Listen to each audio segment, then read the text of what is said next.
Hi friends, இன்றைக்கி நம்ம பார்க்க போகிறது இந்த கறிக்காய் எப்படி பொரியல் பண்ணிக்கலாம் அப்படின்னுள்ளது தாங்க. அதுக்கு தேவைக்காக 3 கறிக்காய் எடுத்துக்கலாம். நான் 3 எண்ணம் எடுத்து வச்சுருக்கேன், ஆனால் 2 தான் எடுத்துக்கிறேங்க. இந்த கறிக்காயோட தோல் எல்லாம் நல்லா கட் பண்ணி அந்த கறிக்காய் தண்ணிக்குள்ளே போட்டு வைக்கணுங்க, இல்லாட்டி கருத்து போயிடும். அதனால் இந்த மாதிரி நல்லா இந்த தோல் நல்லா கட் பண்ணி எடுக்கணும். நல்லா கட் பண்ணிவிட்டுங்க. கட் பண்ணி தண்ணிக்குள்ளே தான் போடணும், இல்லாட்டி கருத்து போயிடும். அந்த பொரியல் செய்கிறதுக்கு என்னென்ன பொருள் அது கூட போட்டுக்கலாம்னுள்ளது பார்த்துக்கலாங்க. 2 வெங்காயம், அப்புறம் பூண்டு, அப்புறம் இஞ்சி 2 பீஸு, தேங்காய், கருவேப்பிலை, 2 பச்சை மிளகா, 3 எடுத்துக்கிட்டேன். கொஞ்சம் காரத்துக்கு அவசரம் எடுத்துட்டேங்க. அப்புறம் இந்த மாதிரி கட் பண்ணி தண்ணிக்குள்ளே தான் போட்டு வைக்கணும், கருத்து போயிடும். அதுக்கு அவசரம் தான் தண்ணிக்குள்ளே போட்டு வைக்கணுங்க. அடுப்பு பற்ற வச்சு அதில் கடாய் ஒன்று வச்சுக்கோங்க. அந்த கடாய் சூடானதுக்கப்புறம் எண்ணெய் கொஞ்சம் உங்களுக்கு தேவையான அளவுக்கு குழம்பு தாளிக்கிற எண்ணெய் ஊற்றிக்கங்க. அப்புறம் எண்ணெய் நல்லா காஞ்சதுக்கப்புறம் கடுகு போட்டுருங்க. கடுகு பொரிச்சதுக்கப்புறம் வெங்காயம் அதில் கொஞ்சம் 2 வெங்காயம் கட் பண்ணது இதில் போட்டுட்டு நல்லா ப்ரௌனிஷ் கலரில் வர அளவுக்கு நல்லா வதக்கிடுங்க.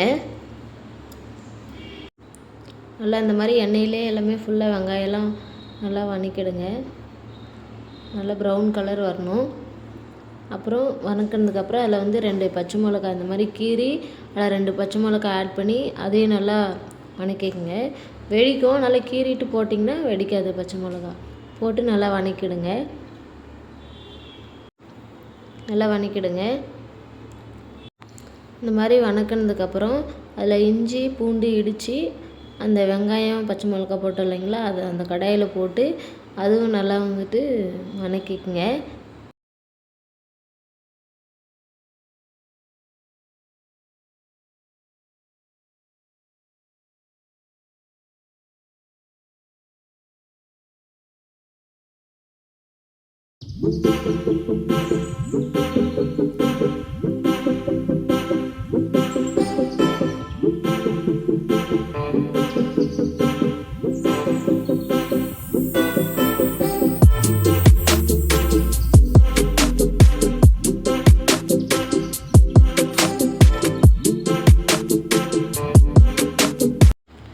அப்புறமா சோம்பு நல்லா இடித்து வச்சுக்கோங்க. அதுக்குள்ளே போட்டு நல்லா மிக்ஸ் பண்ணணும். அப்புறமா 1 டீஸ்பூன் மிளகாத்தூள், 1/2 டீஸ்பூன் மஞ்சத்தூள், அப்புறம் கரம் மசாலா ஒரு 1/2 டீஸ்பூன்,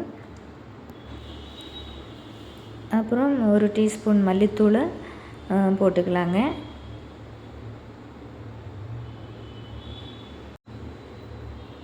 அப்புறம் எல்லாம் சேர்த்து நல்லா மிக்ஸ் பண்ணிக்கலாங்க. மிக்ஸ் பண்ணி அந்த ப்ரௌனிஷ் கலர் ஆகிற வரைக்கும் நல்லா மிக்ஸ் பண்ணிக்கோங்க. அந்த பச்சை வாசம் நல்லா அடிக்கக்கூடாது, அந்த லெவலுக்கு நல்லா மிக்ஸ் பண்ணிக்கலாம்.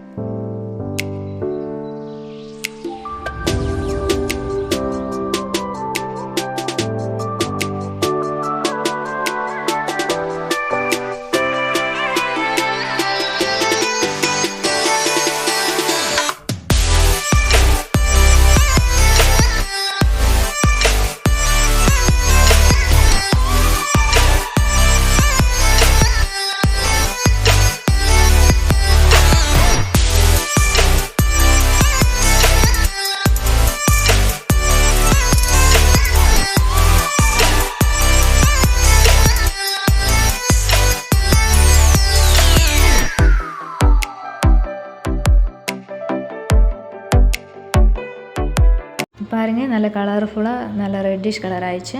அப்புறம் நம்ம திருகி வச்சுருந்த தேங்காய் அது கூட நல்லா ஆட் பண்ணி நல்லா மிக்ஸ் பண்ணிக்கலாங்க. மிக்ஸ் பண்ணி அந்த ப்ரௌனிஷ் கலரை அந்த தேங்காயோட சேர வரைக்கும் நல்லா மிக்ஸ் பண்ணணுங்க.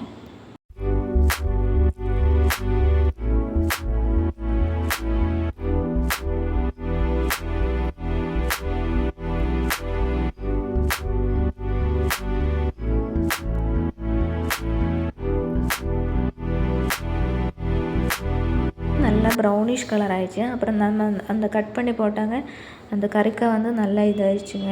அது இதுக்குள்ளே மிக்ஸ் பண்ணி போட்டுக்கலாம். இந்த கரண்டி வச்சு நல்லா மிக்ஸ் பண்ணி போடணுங்க. அப்புறம் தேவையான உப்பு போடணும். உப்பு போட்டு தண்ணியும் போட்டு நல்லா வந்து மிக்ஸ் பண்ணி வச்சுக்கலாம்.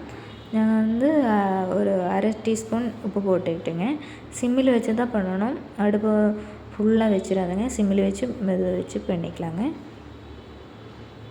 அப்புறம் நல்லா மிக்ஸ் ஆயிடுச்சுங்க. மிக்ஸ் பண்ணி வச்சுட்டு கொஞ்சம் தண்ணி ஊற்றி வைக்கும்போது நல்லா இருக்கும். அப்புறம் வந்து மூடி வச்சுக்கலாங்க. ஒரு மூடி எடுத்து மூடி வச்சுக்கலாம்.